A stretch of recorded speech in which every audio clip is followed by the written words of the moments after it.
Professor Abraham Kithure Kindiki Amerika gwesoke na kurwa Abasae ochia Abasae mninchiremo yo kwene kingango chibare gwesonania na gutumika emitandao asenchire gwenderete eri kwegenderia okwana aritkuria rero chinga kyakora etaro ya amagendera ase county ya Mombasa nigo Omosike Kindiki Amerika otamna niga Abasae bange bagutumika emitandao asenchire tagwendereti gentuke abere kubaira barobo banyene gwesonia asobutumikibwa amariogo yogotinda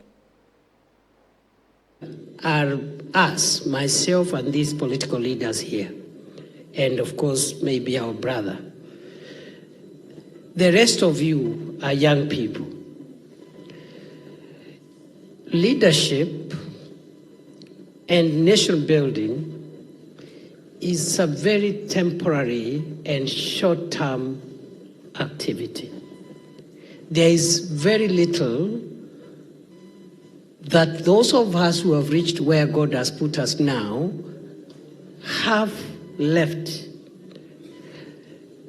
Our investment, if we want Kenya to stand, if we want Kenya to remain strong and united and prosper, we must prepare these younger people so that they take over the roles we are assuming today, because we will not be here for all the time. True or false?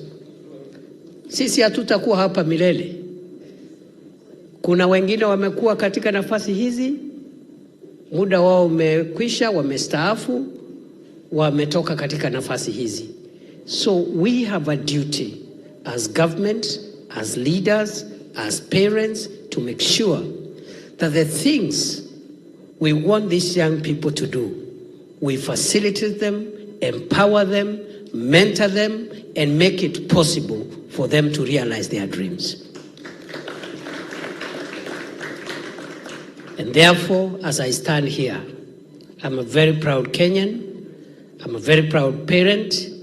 I see the future of our country is secure. When we have young people dreaming and envisioning a society where people thrive, not because they know other people, not because they are related to this one or the other one, but they thrive because they have talent and there is something God has deposited in each one of you. When we have that kind of society, that kind of generation, we are sure the future of our country is secure. Niseme, I want to say that President Ruto, who is out of the country, his dream and vision is to make sure that we solidify not just the unity of our country, but we solidify intergenerational